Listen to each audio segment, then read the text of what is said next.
Hello lovely people. I'm just about to sit down on my at my tarot desk this morning to do a moon reading, because in my tarot journal I wanted to do more work with the moon this month, and I've had a few people message me about this oracle and what I'm using, so I thought I would just put the camera on as I'm doing what I would normally do, just to show you how I am using this oracle this month. This is the Moon Oracle by Caroline Smith and John Astrop.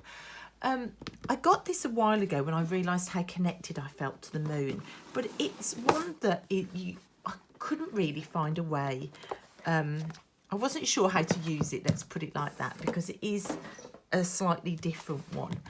So this month I really wanted to give it a fair go and try and use it. You can see it comes in a box like that. I've not actually done a walkthrough of this, so I can kind of kill two birds with one stone as I'm showing you how I use it. Now the book is fantastic. What's really useful and what comes into play when you start working with this book are these moon tables at the back. You can see that these moon tables go through the years, and they go all the way up to 2032. So if we come to 2020, which is our current crazy year, you can see that when you get to September, gosh, I forgot what month we were in then, isn't that just 2020 all over? You can see it gives you the dates. It gives you the dates for the full moon, the disseminating moon, and it goes through all the different moon phases. It gives you the dates that they fall on, the times that they happen, and also the sign and the element. So what star sign that moon's in and what the element is. So Pisces and water, Aries and fire, Gemini and air. So it gives you a breakdown of that month's moon cycle in the back. Now what I do with that, or what I've done this month in my tarot journal, if I get to the correct page, let's zoom you back out again. I'm sorry if I'm making you feel seasick. So this is this month's, these are this month's moon pages. What I've done is I've written them down here. So September the 10th was the last,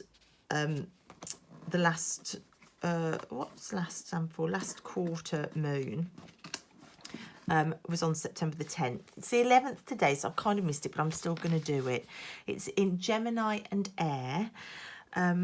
So that kind of gives you an idea of where we are in the moon phase. So if we come back to the deck, let me show you. Now the deck comes with 3 piles of different cards. So you've got this pile of cards, which are all the moon phases. So you've got black moons, crescent moons. Let me zoom you back in. Disseminating moons, full moons. And you can see you've got the moon cycles down here. And it also gives you each of these moon phases for the different elements. So you've got, this is the first quarter, in water, if it's a water sign. This is the first quarter waxing in a fire sign. These are for air. And these are, so that's for fire, that's for air. These, the green ones are the earth ones. So you can see you will have a complete set of moon cards and moon phases for each element. So you'll have a complete set for air, a complete set for earth, a complete set for water, and a complete set for fire if they weren't all muddled. So whatever element and fire sign you're in, and whatever phase you're in, you can pull the correct moon phase card. So if I go back to the dates I wrote down from those charts, we're in the last quarter in Gemini air. So what I'm looking for the yellow air signs, and I'm looking for the last quarter. So I'm looking for the yellow, first quarter, crescents, last quarter. There we are. So we're in a waning air moon. So we're in this one here. We've got the new moon is coming up. I think it's the 17th, the new moon. So so that's where we are with the moon phase. So that's how you can work the moon phases. You can also use apps like Time Passages, and I've got 2 moon apps on my phone that you can link working with this deck too. In the book then, the first part of the book is all about, or you've got some really useful information about the moon and the elements. So if you just wanted a general overview of what the last quarter is, it tells you the type of energy that goes with the last quarter. But if you want it in more detail, look, you've got a key here. So waning last quarter, opposition, principles, challenge, manipulation. You've got things about the planetary systems. If you are a complete beginner to astrology as well, it tells you whether that sign is air or fire or water or earth. It also gives you goddess associations with them. So the first bit of the book is a general overview with some useful tables. But then when you've worked out what your moon card is, you've got the whole section at the front which gives you meanings and keywords for each of these moon phases. So you could use this deck as simply as finding where you're at and then turning to it. So all the earth signs are at the start, then we're in the air signs. So there it is, last quarter moon waning in air, fall or challenge. It's got a keyword on there as well, challenge. The moon's light is lessening and her face is now half light, half dark. This is the time in the cycle of the moon when a critical phase is reached and you are faced with the challenge of setting up new ideas or concepts to replace the old established ones.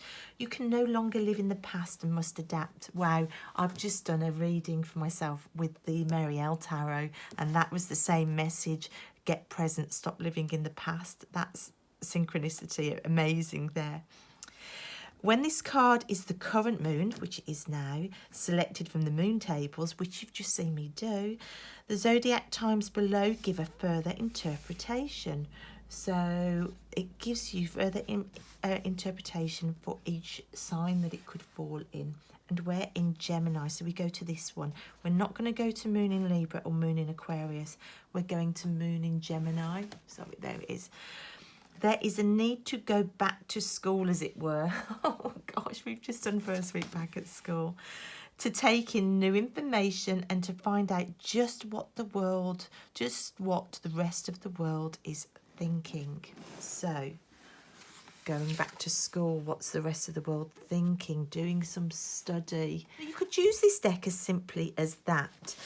But it also comes not only with the moon phase cards, but you also get numbered moon mansions, which are these. You can see that they are shuffled.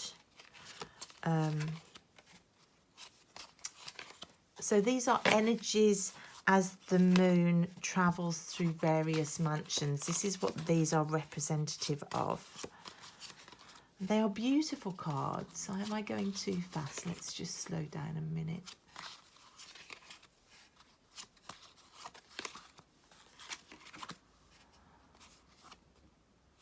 That's in the wrong one.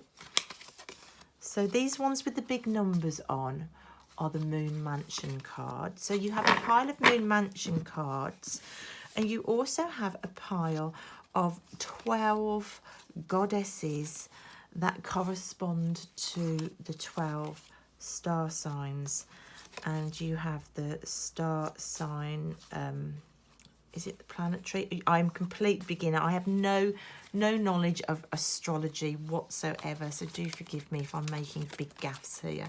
Like I say, I've literally just started working with these cards.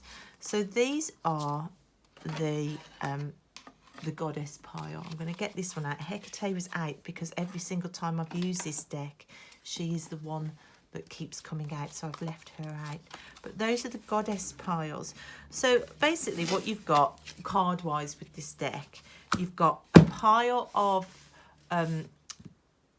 moon phases corresponding to each element and therefore linking with this astrological signs.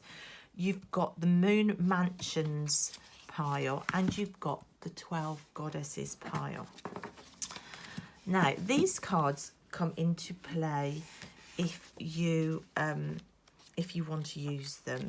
The book also has a section explaining what each of these cards mean. Let me zoom you back out. So this is the moon goddesses section. So it's really good if you just generally you want to find out about the goddesses. So you've got the card, you've got your key phrase. So with Ishtar, she's the white goddess. She's in Pisces and she's water. The key phrase is be malleable. It gives you the myth. It gives you a description of the card. It gives you a description of the card meaning. So if you're pulling the goddesses, it gives you some of the energy to be working with. So you get a link to the star sign and the planetary link, and you get a link to the element as well. So that's the goddess section. And then you get the moon mansions section, which explains the third pile. It gives you the degree where these moon mansions come in. So if you've got like a moon app and you click on it, it will tell you that the moon is in Aries and it's at this angle. If you want to pull these moon mansions to link to where we are, you can use a moon app to go, oh, okay, it's a moon in Gemini and we're at this angle. And then you can come to this book and you can find out what that means for the moon mansion, and you can pull the corresponding moon mansion to go with it. And then you can work out which of the moon goddesses then goes with that. So you could use it to use a moon app and pull the 3 correct corresponding cards, which is how I originally started working with this deck. But I found I was constantly opening my moon app trying to work out angles, and it became more work than use to work it like that. So what I've found has been much more useful for me this month, rather than working out the moon mansion, the goddess and the moon phase and putting those 3 cards together, is to work out this one and to use the energy of that one, but then to go to the back to use their actual spreads. This is the only guidebook that I've actually used the spreads. So you've got the elemental cross, where you place the first card is the present moon phase. So for this spread, I would put this card in the middle because that's where we're at. That's the present state of the question. Then you would shuffle the moon phases and pull a moon phase card to get the background of the question. So this pile comes into play then. Card 3 is another moon mansion card. What needs to be done next? Card 4 is another moon mansion card, the outcome. And then card 5, you would shuffle and pull one of the goddess cards to get the action required. So you're kind of using this as 3 different decks to get a reading. And for me, that's been working a lot better. I did a 7 Sisters spread as well, where again you put the present moon mansion in the middle. You use the moon phase for the nature of the question and the past and the future. You use the moon mansions here for past and future, and you use the goddess for the action required at the top. So those two spreads, and then you've got the Celtic cross as well, how to use the 3 decks combined to do a Celtic cross. I have been using those. So I got the dates out of the back. I wrote the dates in. Hecate is my main card that keeps coming out. So I've written her keywords there. Stay present, release your past, come into your power. This is how not to scatter, because I was feeling scattered. So her energy really came into play. So I put that there as an overall reading of the month. I did a overview reading for the start of the month using the actual current energies for the day I started. But then I've started just using these dates and doing readings based on those spreads. And you can see I photographed them. This is my Seven Sisters spread here. So today we're around the September the 10th. It's actually the 11th today, but that's fine. I'm still keeping this energy in play. And I'm going to do, I think I'll do that first basic spread in the book. So it's called the Elemental Cross, and I'm going to just do it to show you. So we've got a full moon energy, the present state of the question. So the question that I want to ask, I am struggling to stay organised in the house, and I want to change my mindset on how to be more organised within the house. This is my question where I'm at today. I'm about to start a mad, crazy full day of housework to try and get some organisation in place. But how to stay organised, just how to keep swaying between organisation and falling back. And I've got challenge and fall on there. There's a need to go back to school, as it were, to take in new information, to find out just what the rest of the world is thinking. You can no longer live in the past. You must adapt. This is the time in the cycle of the moon when a critical phase is reached. You are faced with the challenge of setting up new ideas or concepts to replace the old established ones. Okay. Well, my old established idea of myself is I'm somebody that's untidy. I'm somebody that can't keep organised. The voices in my head from past abusers are like, you're useless. You can't do anything right. So I need to replace those. Those ideas to actually come into my power with keeping organised, because that isn't true. I do have a lot on, and I do a damn good job. So card 2 is from the moon phase pile again. So I'm going to get these moon phases out. So this is the background of the question. So the background of the question, what's going on in the background about this falling and challenge and falling back and feeling like I can't keep consistent. What's in the background? Thank you. Wow, I've got another air. I've got the full moon, the flower.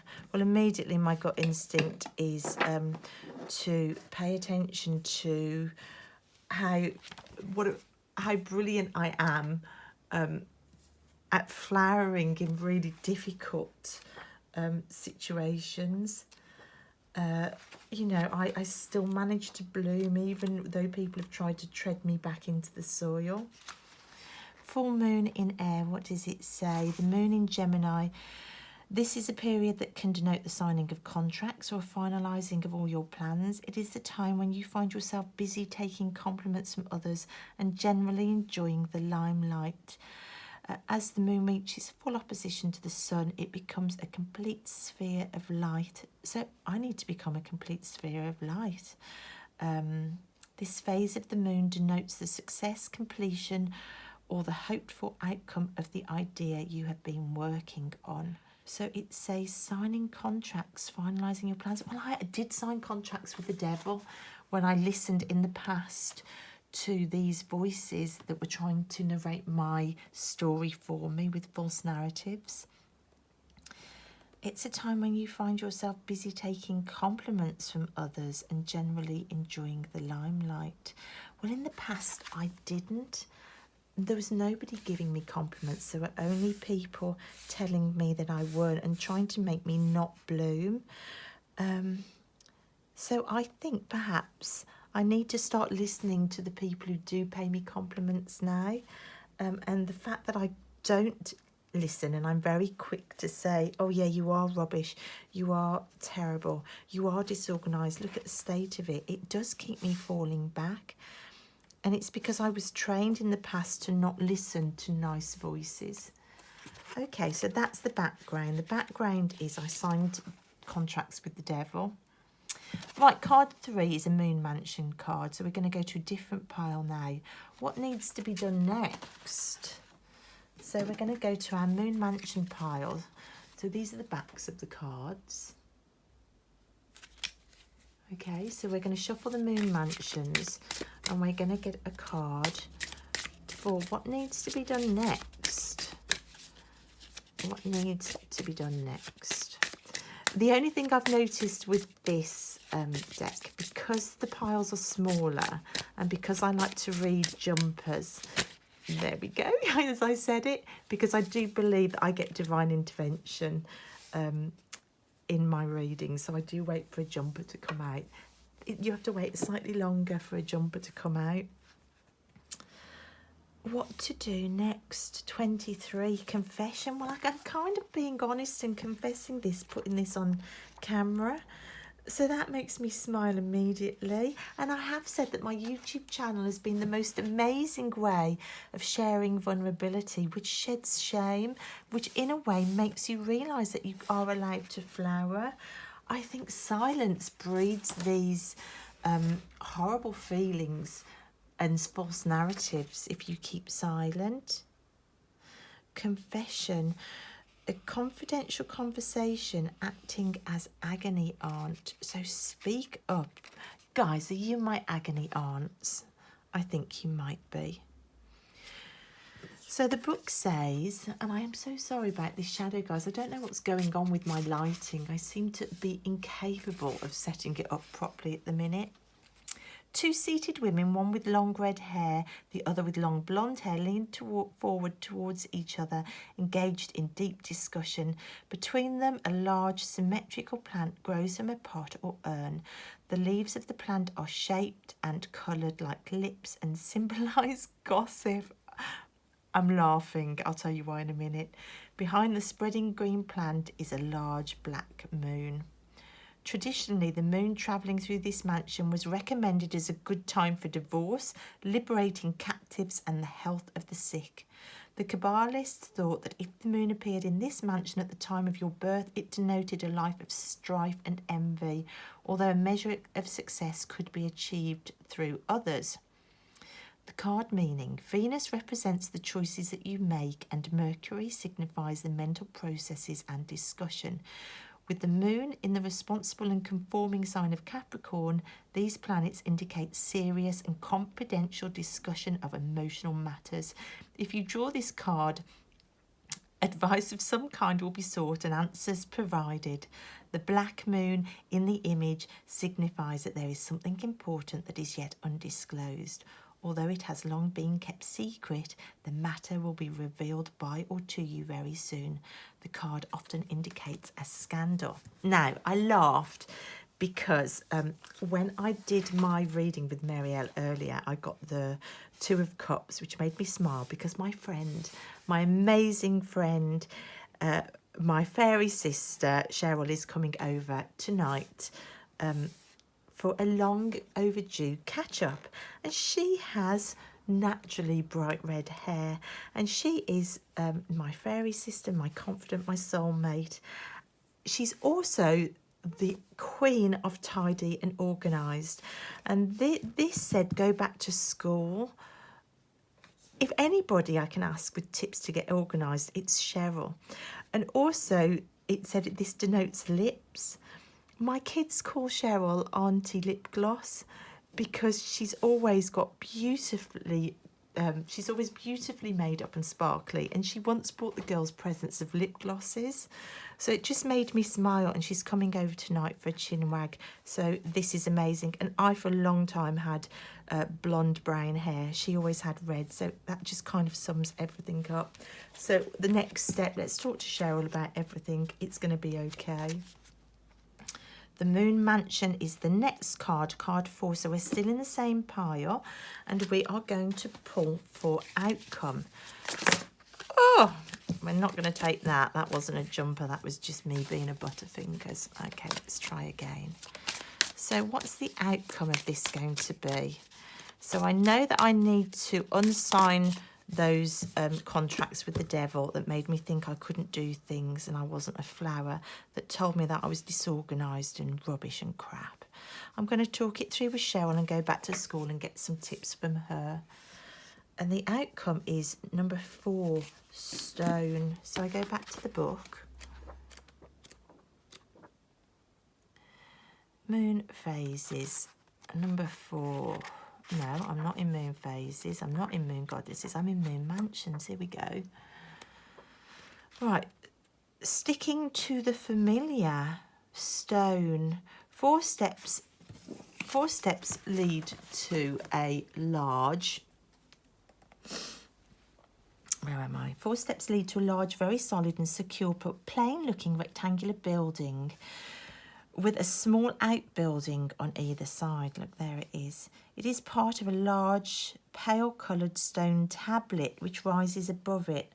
On the pale stone, strange symbols are inscribed representing close family secrets and traditions. Okay, I'm getting chills. Above the tablet and bending over it is a crowned figure of a woman with long blonde hair. Well, in the long blonde-haired woman in this one was me. Around her neck she wears a paper-like garment containing writing. Her arms hang on either side of the tablet as if to embrace the stone. Traditionally, when the moon was located in this mansion, it was said to cause the destruction of buildings and to create discord within families. Well, this is a problem I've got. I feel like my home keeps being destroyed. It keeps getting so messy and so uncoordinated and unorganised that none of us can function in it. It is literally like a destruction. And we've learnt from this card that definitely does come from the destruction wrought by my family, who are abusive. The card meaning. Okay, let's see what the meaning is. Mercury conjoined with Saturn in Taurus denotes a serious attitude towards possessions. That's where I'm at. Saturn traditionally represents ancestors and family background together with the security of inheritance. This lunar mansion is strongly material and possessive in mood. If this mansion card is drawn, it suggests you have a stubborn, protective attitude to what you see as personal property, which may be a family business or simply strong family traditions. Your attitude towards the matter is inflexible and old-fashioned. The way in which you've always done things is the only way. Okay, so I need to go with the flow more. I need to find new ways. I need to not be so stubborn to think it's got to be perfect all the time, and then to fall apart when it's not perfect anymore, and then I let the whole thing go. Perhaps I need to do little and often. I also grew up in a house where it was also incredibly messy, and I was used as the cleaner, and I would spend all weekend cleaning in terror of my mother coming home and finding it untidy because it would affect her mood so much. So perhaps I'm clinging to this family role. I am the cleaner and I'm failing and going to get in trouble if it becomes a mess. Perhaps I need to relax more into the mess and know that it's not a moral issue here. Do little and often. It doesn't need to be perfect. Let go of the old way of doing it where I was the slave in charge of everything. Perhaps I need to delegate more. I certainly need to let go of the voices telling me I'm crap. Yeah, this reading is making sense. I need to write my own rules now around cleaning and self-talk around losing some of the organisation. Okay, card 5, we go to the smallest pile now, the Moon Goddess pile, which is the action required by the questionnaire. So these are the Moon Goddesses. We're going to pull one of these. I wonder if I'm going to get Hecate yet again, because I've literally never drawn anything but her. Now this is the one that sometimes I do just have to split the deck, because it's so small I tend not to get a jumper. All right, I'm going to go with that one. Venus. Oh my gosh, it's got a swan on. If anything sums up my house, which is full of swans everywhere. Swan furniture, swan ornaments, swan pictures. The swan is what sums up my house. If anybody could say, what do you remember from visiting Candy's house, they would say the swans. My dogs have come running over wondering what I'm going, yeah. Yes, I know, Mummy said yay. Right, key phrase, a little of what you fancy does you good. Little and often, this is coming through. So, the goddess is seated on a throne. Let's get the card out so you can see. Aren't they beautiful cards, though? The goddess is seated on a throne, supported by a magnificent swan, which is my symbol for hope, the swan. I'm sorry about my dogs drinking water in the background. They always do this when I'm filming. Traditionally, Venus travelled the sky in a chariot drawn by 6 swans. Why did I not know that?